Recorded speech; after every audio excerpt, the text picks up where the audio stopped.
Good day, my name is Graphics. I haven't learned on how to construct a single gear which is tooth. Now we want to learn how to construct a meshing gear. Now we have different kind of gear. We have the spur gear, we have the bevel gear, and we have the pinion gear. But today we'll be considering these two of them meshing together. The spur gear is always the bigger gear and the pinion gear is the smaller gear. Now we have used this parameter to construct this, just like I showed you in the first video. Now in the question, we're not given two gear, a spur and a pinion gear. Now we want to construct a pinion gear to be attached to what? This spur gear. And this is how we go about it. If you look clearly, my spur gear, the pitch circle diameter of what? My spur gear is 200. Just like I took half of this, I'll take half of this one too. If you check the first video, you see what I'm talking about. This is 200, so I'll take half of it and that'll give me what? 100.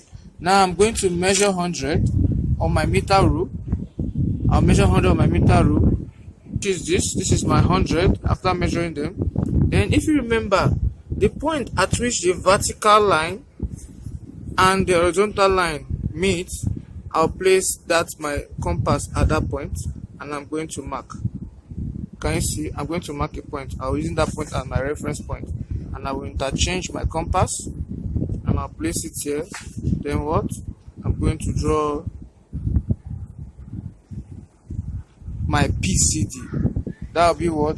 The PCD for what? My pinion gear.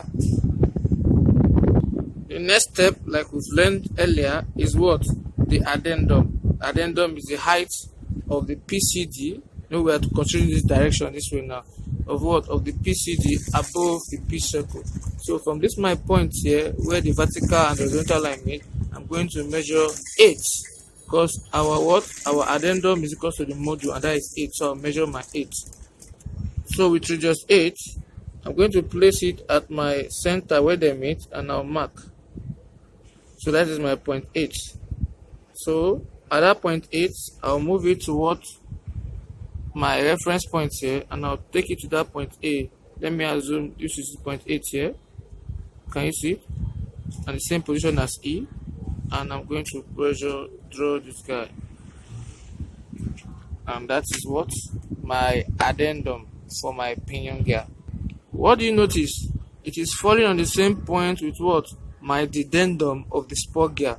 So that means my addendum will be touching what? My dedendum, and my dedendum will be touching my addendum. So the dedendum of the spur gear or the pinion gear will be touching the addendum of the spur gear. Look at it. This is my addendum of my spur gear. So for me to draw my dedendum of the pinion gear, I will move it from this reference point to my what? My addendum here of the spur gear. Can you see? And I'm going to draw. So that is what?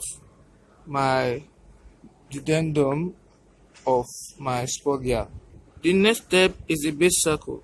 Now if you look clearly, this is my B, and it is tangential to my base circle, as in my pressure angle, which is 20 degrees. Look at the line of my pressure angle coming out like this. So I'm going to draw, look at my pressure angle here. Can you see this line? Look at it very well. This is the line of my pressure angle. So I'm going to take my compass from the base, from the reference point of my pinion gear, and I'll take it to the pressure angle, the line of the pressure angle, and I'll draw it tangential to it. So in doing so, I'll be having this. In doing so, I'll be having what? This. So that will be what? My base circle. That will be my base circle. Can you see? Now, I want to draw my tooth thickness for my what? Pinion gear. Because that's the next thing I'm going to do. My circular tooth thickness for my pinion gear. So first of all, this is how we calculate it. Just the way we did in the first video, calculating for the circular tooth thickness for the spur gear. We do the same thing. We are just repeating the processes. But now look at this. This is what? AE. So I'm going to do 1/3 of AE, and that will give me, when I measure, I'll be having 1/3 from this question times 16, and that will be what? 5.33. That'll give me 5.33. So I'm going to measure 5.33 from E. I'll measure it downward. So this is how we go. So when you measure that, this is 5.33, somewhere around here, all together. Then I will now draw a line from that 5.33, which is this. That will be my point B for my what? I'll call it B prime for my pinion gear. I'll draw it tangential to what? My base circle of my pinion gear, just like I did in the first one. So when I'm drawing it, I'll draw it tangential to my base circle. Can you see? So this is my line here. Can you see the line? So where it touches, at the tip of it here, I'll call it my point D. Can you see that I'm repeating the same processes? So I will now look 1/4 of B prime E. It's the same process. So to be 1/4 times what? 1/4 times, we'll measure what? We'll measure what? B prime D to see our answer. Now when you place it at your B prime, you move towards from D to your B prime. So look at it very well. From your what? Your D, is your D here, to your B prime, which is here. Can you see? So that will give me 10, 20, 30, 41.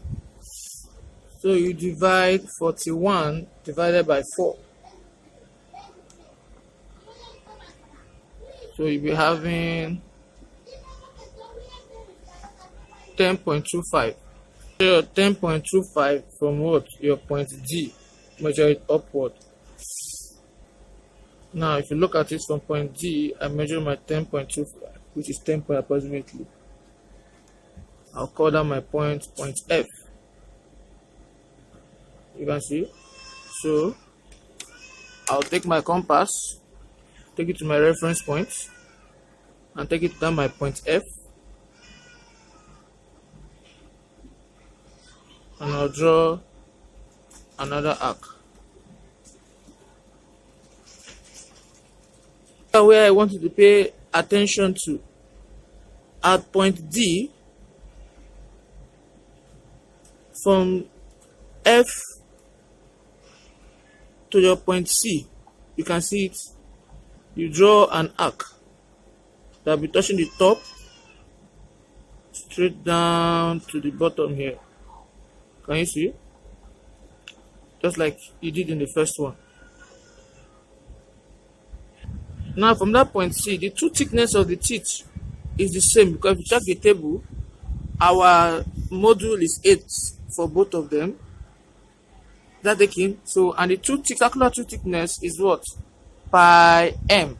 So if we're having 12.57 for the spur gear, we're also having 12.57 for the what? The pinion gear. So with the same thickness that we measured between the spur and the pinion, can you see? I'll place it on my C, and I'm going to mark. That is first teeth. I'll come again. I'm going to mark. This is second teeth. I'll come here too. I'm going to mark. This is third teeth. No, this is the third teeth. Every 2 points the third teeth. Then here, this is the fourth teeth. Can you see? So we have from this place here 1, 2, 3, and what? 4. With radius FC here, we got this. So I'm going to move it to this first two thickness I placed here, and I'm going to mark under my arc I drew. Can you see? On the arc I drew, then I'll turn it backward, and I'm going to close it up. Can you see touching the top? I'll come here also, I'll mark on that same arc. I'll turn it backward. I'm going to draw this.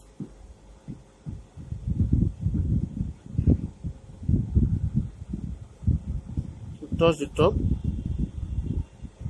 Can you see? From this arc to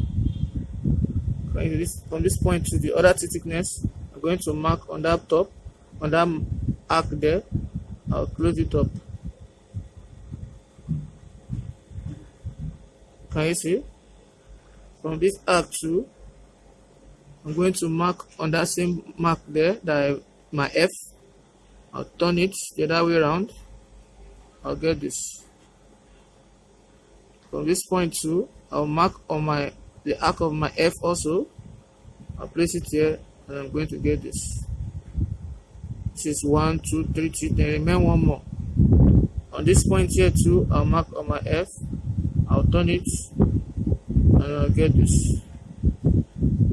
I'll place it here too. I'll mark on the other side too. I'll turn it, and I'm going to what? I'm going to get this.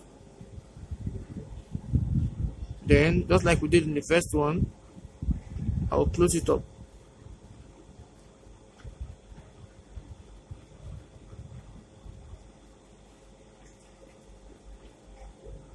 Can you see? So I've already taught you guys on how to do the fillets.